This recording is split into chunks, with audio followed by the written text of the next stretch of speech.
assalamu alaikum wa rahmatullahi wa barakatuhu. Ko salminde e juurade e wiide alhamdulillah bi en tarde gilnane ko tawar jogi koɗo men garɗo e galle men jeeɗe ke dural men o ari ɗo e galle he gila hanki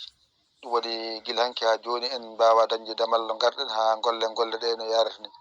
ko sosoho noon on ko garɗo ñebbe ngala e Kaolack min jara ƴiwde ñebbe min dañani ha joni min ñebbe taw omon ɗo jooɗi kadi ko ngam o yi kam golle men ɗe mbayi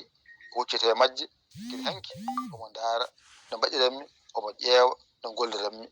donc o kam yi gollal ngal no wayi heddi mo yiyani mo anda hokko on o salmina on o jurdemo o haala noon ko yi ko wiyete ko ceerno Mamadou ete ko Sow ñaamo ñebbe.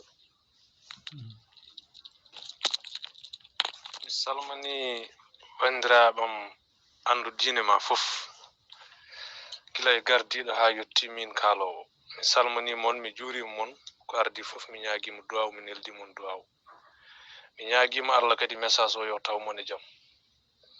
ko wiide moɗon en beltima alhamdulillahi rabbil alamin arde men ɗo e galle he e yiide kadi gollorgal ngal ceerno meɗen ceerno Yaya Ly gollata enen jetti hen Allah no feewi kadi eɗen ñaago Allah yo Allah nawru gollal ngal yeeso mbeɗe ñaago kadi pulaagu o dendagal pulaagu o fof to wawi wonde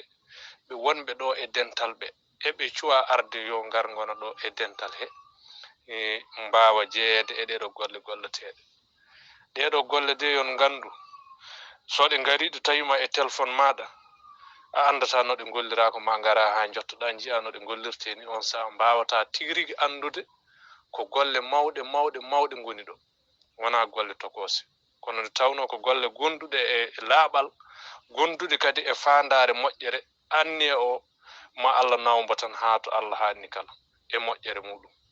sabu ɗum ɗo ko ɗum hunde yettortede Allah no feewi bandiraɓe min kam mi weltima kadi mbeɗe ñaago Allah mbeɗe ñaago bandiraɓam ɓe fof yoɓe jeeye e ngal ɗo dental haɓe mbawa andude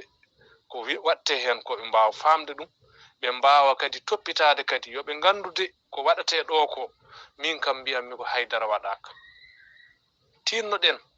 kala ko waɗateno ɗo etoɗen dublude ɗum laabi kewɗi ɓeyden hen hono majjum goɗɗum ha dublen ɗum bel ma gollal ngal wawa awisade ngal yaara yeeso gollal ngal weeɓani karallagal ngal min hooram e ɗum wonanimi jakre ɗum ɗo hono no gollirta ɗum hoore wotere hono wawirta joɗade liggo ɗum min e ɗum wonirimi jakre kono ko dokke Allah rokkimo ñaagoɗen noon yo Allah rokku men haqqillaji famde ko gollate ko hade janggo aroyde